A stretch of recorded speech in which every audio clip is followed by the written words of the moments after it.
For the YouTube people, Game 3 analysis, JDG T1. I'm a League of Legends coach doing League of Legends coaching content, basically. Coaching people and, of course, reviewing MSI, as you see right here. We always do this on stream, so in case you're interested in this sort of content, check out this stream, which is linked down below the video. Otherwise, they just jump right into Game 3 of the analysis. Okay.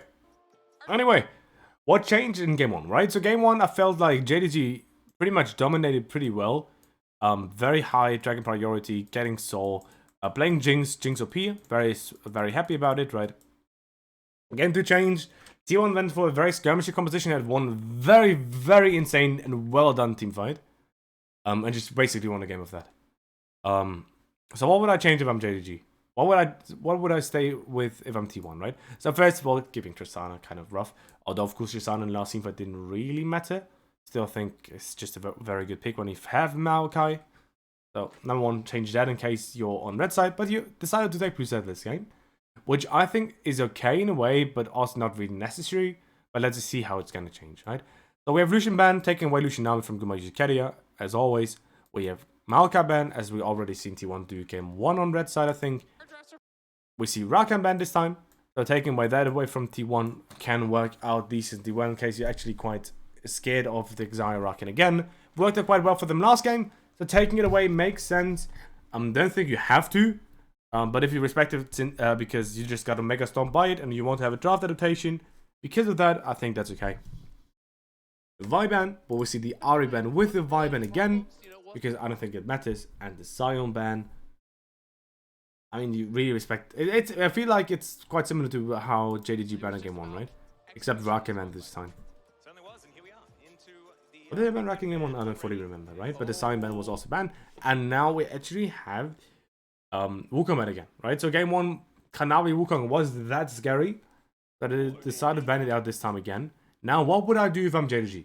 As always, I just pick Jinx, right? There's also Cassandra if you really want to. There's Kennen if you really want to. There's Annie. I think Jinx is OP. I think Jinx is OP. I'd always just lock Jinx. But I am biased. It is only my opinion. But I think Jinx is OP. Annie is good though as well. For me, it's either Jinx or Annie. Annie is insane when it comes to skirmishes. It's also flexible, very good. And T1 does one of the two best R1 or 2s in my opinion that I really like, and that is either Kragas Jinx or Cassandra Jinx. Why is both of them very good? Well, number one, because Jinx is OP. Alright, so picking Jinx is very good. And the other is because both Cassandra and Kragas for me are very flexible champions. Both in draft and when it comes to actually playing out the game. When you pick Jinx, you usually outrange, right? So people have to engage onto you. So Kragas is really good. Kragas in a similar sense, right? And Cassandra, for me, is one of the champions that is very good at just making sure you've got a decent midsection to make sure that the Jinx is able to get to just scale. I'm not a big fan of that, right? I think Jinx is just really OP champion. So Cassandra, Jinx, I actually quite like. Plus, why don't my Sion pick, why I really like Cassandra as well, and partly Kragas, is because I don't think top lane matters in the way that you need like good top lane matchup or you need top lane to be a carry. I feel like the only thing you need top lane for is to be good for your team fight. As you just seen last game, right? So last game we just saw Zeus play Oner and he complete sort of won the team fight in my opinion. Very nice flank TP. Insane flash ult onto Ruler. Taking out his flash, and not taking out his flash, right? But chunking him and taking out his cleanse later. And this not having cleanse actually enabled Oner to win the team fight later on. I think Aphelios is overrated. But if you're really good at the Aphelios, you're Ruler. I think it's okay. You just handshake it. I think that's fine. I'm very scared, of course, of getting outrange. So what I'd already do if I'm T1 is go Kragas on 3 if it's open. I expect either like Thresh, Lulu, or AD jungle here. Thresh, Lulu, AD jungle. I think all of them are decent options. Only major thing when I already see any Aphelios Lulu is, what do we see, guys? We see low range, no engage. Low range, no engage. So what do we do? Well, we do two things. We, number one, continue to outscale and from the back. So picking high range champions and PL champions, very high priority. Number two, make sure with decent side lane, so we have at least even man or man advantage on mid, because this will result in us getting pushed. And if we get the front of the back fight because we're first on objective, we're just gonna win the game, right? So what would I do? My number one, I'd probably pick Kragas. You could do Nautilus here. You could. You could still just do Jinx Nautilus. I don't think it's that bad. Having a bit of engage isn't too horrible. But I'd probably honestly just lock it to Kragas. Kragas Cassandra, very strong midsection. You can just continue to flex, which I'm a very big fan of. So I think that is okay. The main idea really for me is to just make sure I'm gonna pick jungle on 4 then. Right, Nautilus flex I don't mind. I'd really just make sure I pick jungle on 4 then. And please play good front and back, and please have decent side laning. Oh, don't tell me this is second game to game and Oner's gonna continue to play very bad around marks. I hope that's not gonna be the case.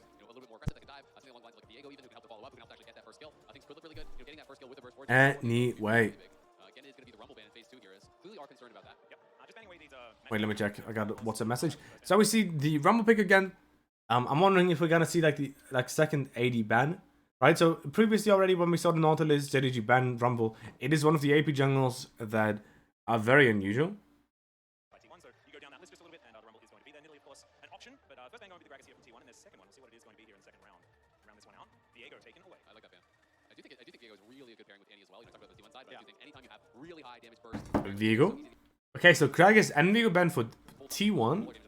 Previously JDG played Kragas into Cassandra, which I think is a decent matchup. You're gonna get shoved in, but you have 369 scaling on a tank, which is usually pretty good. And banning Viego, sure.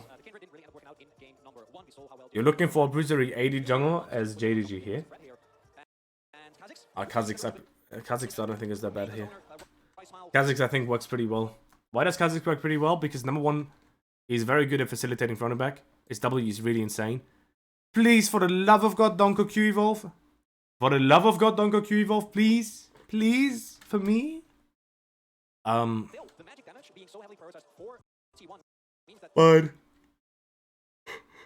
oh, sorry.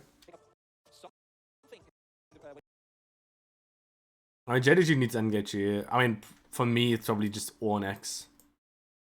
So Orn, what 80 jungles are roping here?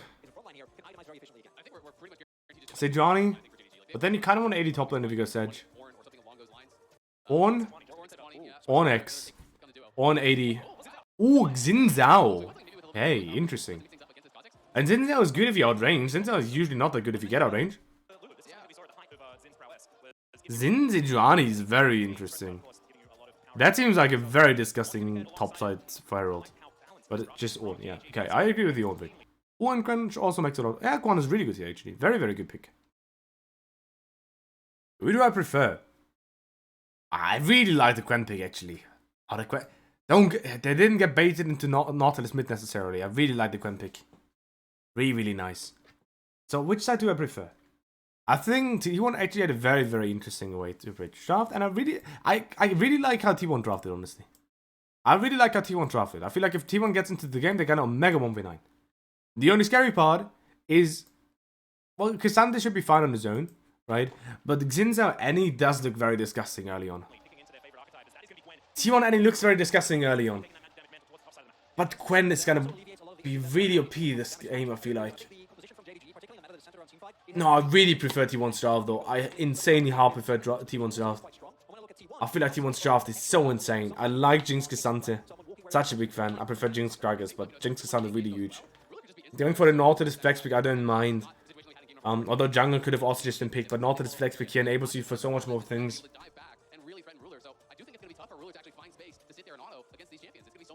I'm not sure if it's a flex pick, but it might be a flex pick, right? And that is something you have to respect.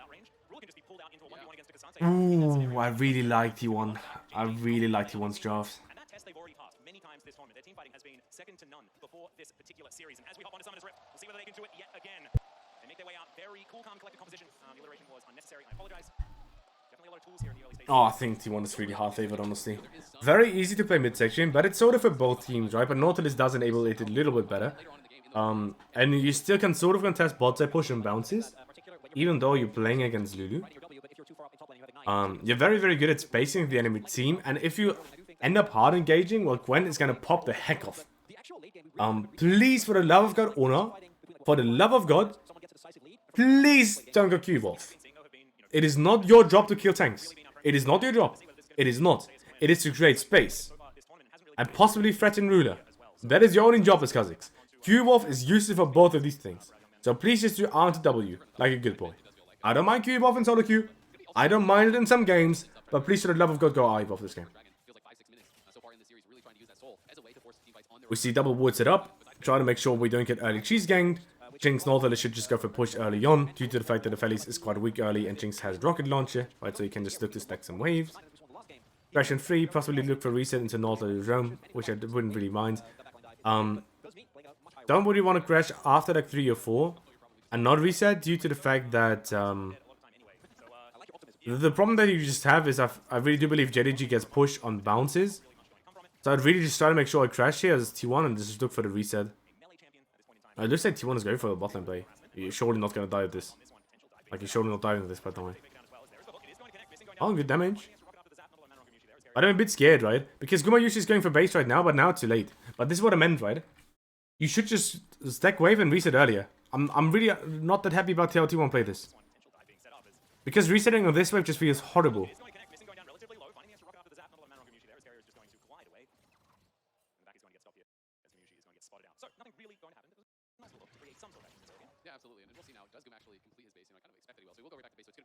Not that big of a fan, not that big of a fan. So now you can just stack a wave, look to reset on next, and then you just end up having a better base. You just end up with a better base. Oh, that much better, you're just gonna have like a boots or dagger, depending on what you prefer. Looks like Fennis prefers boots. Don't mind either. I do not mind either. I like his something to Annie as well, actually. I think his something to Annie is pretty good. I like the matchup because Annie usually struggles to kill Cassandra. So Cassandra can just chill up. Although I also really enjoy Knight just going first drag into it. T1 ends up having a push here, of course. Felix already went base. I'm wondering, because the Felix went base, I'm wondering if you're just gonna crash a next wave into Dragon. It is 530 wave, so it's cannon again. So if Kanavi wants to actually play Dragon, similar to how he did the previous games, you need to find a gank right now. Otherwise, you're just going to get shoved in, and T1 will get the Dragon. Really like that by T1. Good job. I really like the increase in Dragon priority here. Although, of course, you don't really have anything else to do. Ooh! I'd actually get something, but Faker ults the heck out of Ruler. Boop. Man, Cassandra is such a fun to watch champion. I hate playing against Cassandra. I hate it, but I love drafting it, and I love seeing it, actually. That's actually so much fun. This champion is so insane. I know a lot of people hate this champion, but for me, like, watching Cassandra is really, really fun. This champion is such a disgusting champion. I really love it. Maybe a little bit too deep here. The Dragon's gonna go. And then because of this play, Faker still ends up being in bot lane for a second. I guess he crashes the wave, and that is why Gumayusi Keria open mid, push out, and I guess he's just gonna shift to bot lane afterwards. Try to get push control again, and just shift towards mid. Next wave is gonna be the interesting thing. You play against the Fellies, so you really are either looking into wave stack, or possibly even giving Herald, due to the fact that it is quite scary for him to get this cross map. Q Evolve by Oner is really horrible. I really hate it. I really hate Q Evolve in these games. Again, I don't mind it solo queue. I don't mind it depending on the draft. But when you've got Gwen and you've got Jinx, it is not your job to kill tanks. And JDG is not that tanky either. So you need to get control. And you need to possibly like zone out Ruler or like threaten him in the backline. And for that, I-Evolve is just so much better. 1.25 seconds and 2 charges instead of 2 seconds and 3 charges is such a big difference. And it's just a JDG classic, right? People contest against any and you just one-shot people. Yep. Oh, he just dies. You just get Herald. You just kill them all. You don't kill them all, but you trade 1 for 2. Can we please stop Herald griefing against any? I really feel like JDG's only way to win this game is snowballing around Herald. The dying here and giving Herald just feels so horrible. I feel so, it feels so horrible.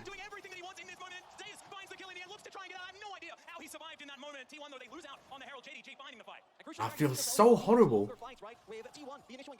But why are we always treating like Any is so insane when it comes to these fights. I just don't understand why people continue to handshake it.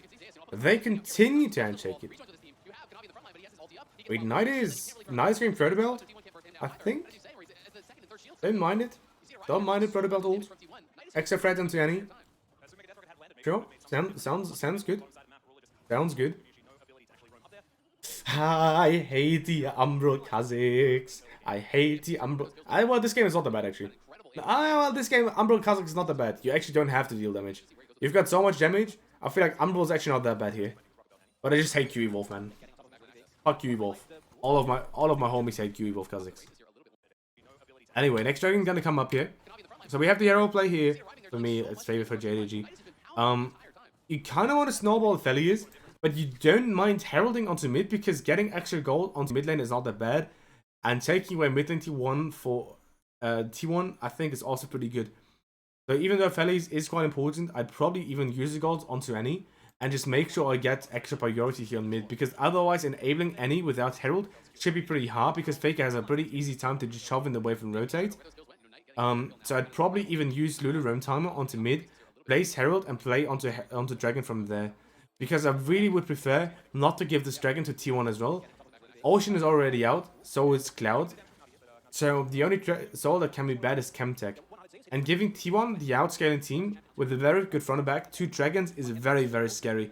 And it's not like you have a cross map that you can really try to play onto. So one thing I try to do here, if I'm JDG, is ask myself if there's a possibility for me to use this time to swap a Felius onto top lane. Because if you aren't able in the position, if you aren't going to be able to contest this dragon, I'd rather have a Felius top on bot lane to just match. And then number one, like both, take out a bit of Zeus strength. Because I don't care if Oner loses economy, I care if Gwen loses it. And to possibly get some platings into Felius. Because this feels horrible.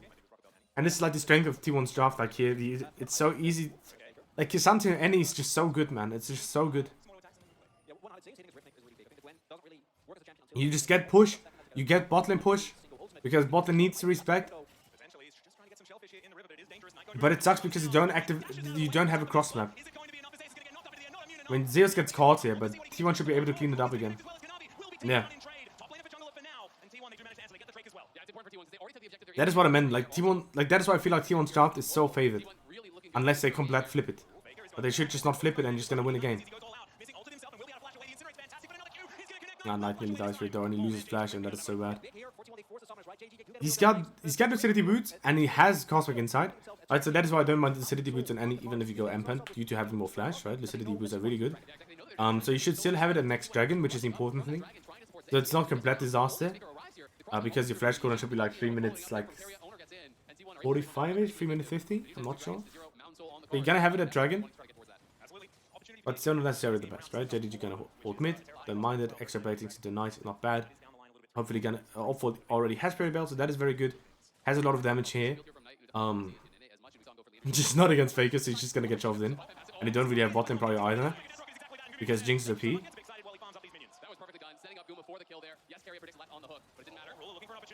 What do you even do here? You try to find a play in the bot, but you're not able to find either.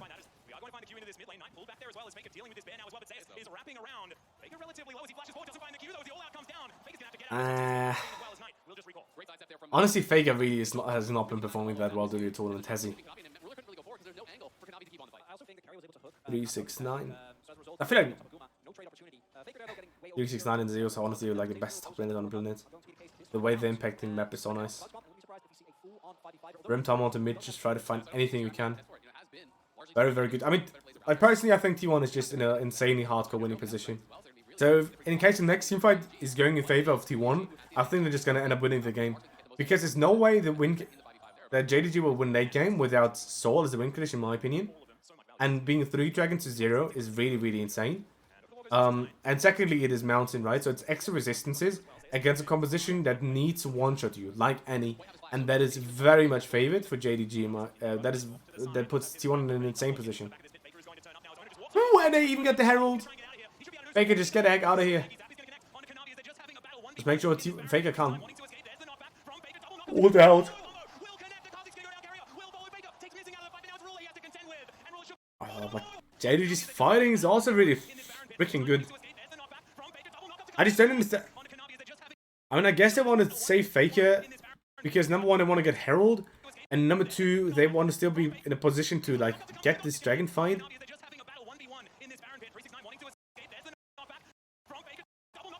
And he's just so broken, and he's so OP.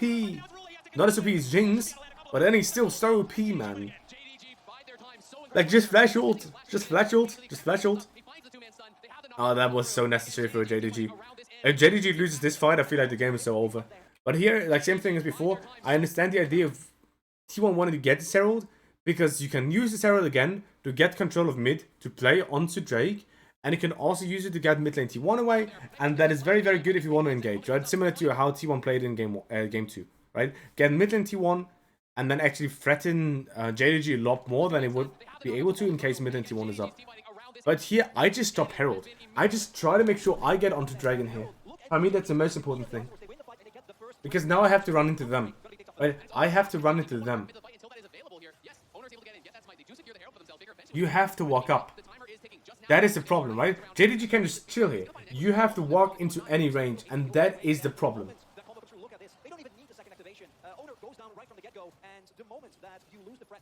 Beautiful fight.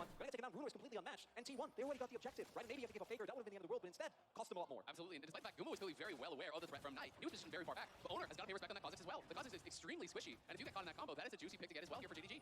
Coach, I'm looking pretty happy with how this whole situation has gone. Of course, his entire career as a coach has... Their damage Kha'Zix build. But I think this game is fine. I think this game is okay. JDG could be at match point, or T1 could get there themselves. Knight just standing his ground, feeling pretty happy. They are still looming in this game. And I feel like the Gwen could be a huge problem, or couldn't, or maybe Radiant we'll Orb. have to see how things continue, because if they find a way to mitigate Zeus, it could be a very, very difficult game for T1. And I do think, as a lot of how the fights have gone, comes down to Knight, right? Because if you're able to catch the Gwen... I actually don't mind it at all to go Radiant. Extra healing for your teammates is more important than actually surviving a bit longer. A lot of the impact of the Gwen is going to get gone. I think the main thing here, though, is that unlike, for example, game number 1, neither team has been able to decisively get map control. And that means that for specifically champions like the Kha'Zix and the Gwen, there is still space to operate, there is still space to try and get around and get on top of Ruler. Because I do agree, once you get past like 2 free item marks for this Gwen, if Zeus ever gets on top of Ruler, even with a Lulu, he might be in deep trouble. Absolutely. Speaking of deep trouble, this turret is in exactly that. Now Kanavi off to the side, possibly going to get caught out. Avoids the zap, but like you say, Knight is looming off to the backside. Let them hard engage. But it's not exactly on the priority target, and the flame shows are going to catch him. Knight will fall because it's going to get death. He'll get very, very mad. Can Ruler find this team fight? Is the question. Nah, this is just T1 hardcore win fight. Hard engage doesn't work, you just get a win fight. Just don't go too greedy into Ruler. But it works this time to actually flash forward.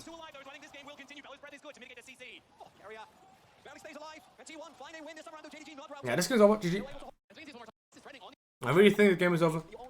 I think the game is Omega over.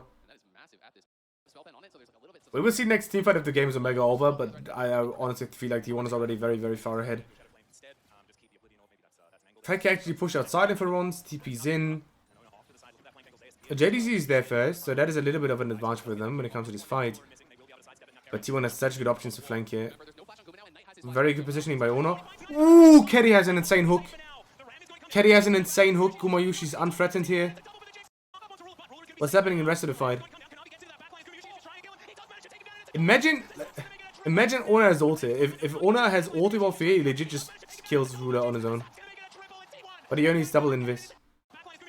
The Ruler is able to deal so much damage because Oner actually has to play safe because he only has 2 ult charges.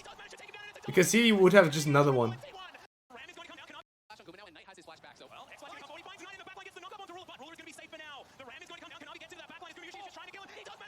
You just don't get into Gumayusi this time though. Unlucky. GG. This game is GG. Does anyone have any questions? Does anyone have any questions?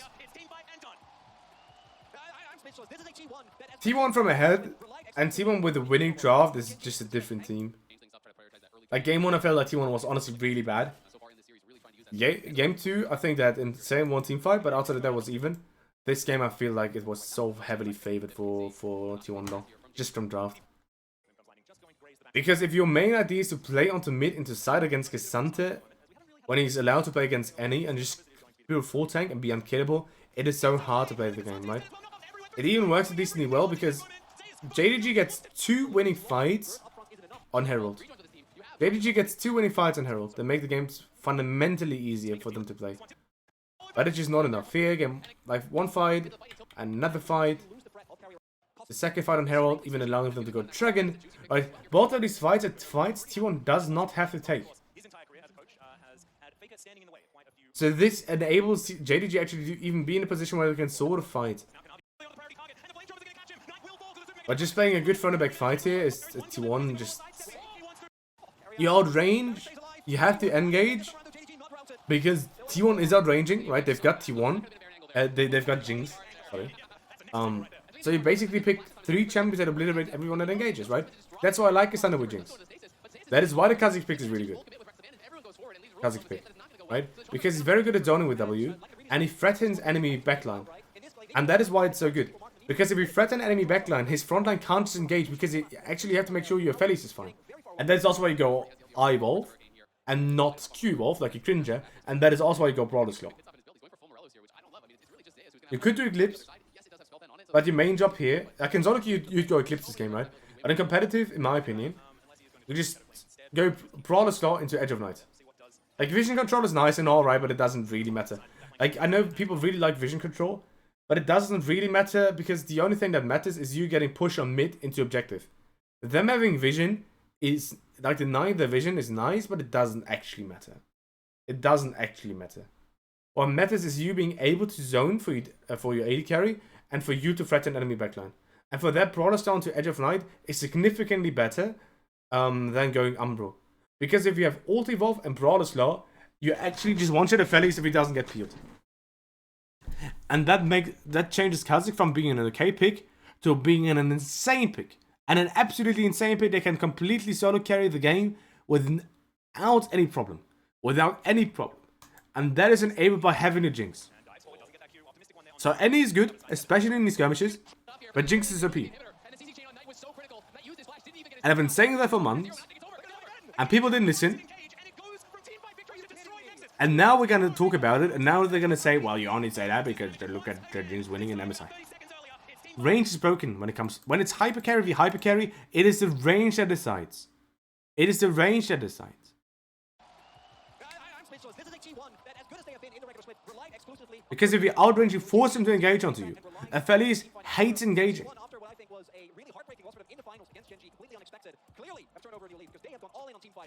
Really, really good drop at you. Really, really good drop at you. For the YouTube people possibly watching the YouTube video, check out the socials link below the stream. In case you're interested in this sort of content, please subscribe to my YouTube channel and check out my Twitch as well, as we do these sort of reviews live on stream. And otherwise, hopefully see you guys in game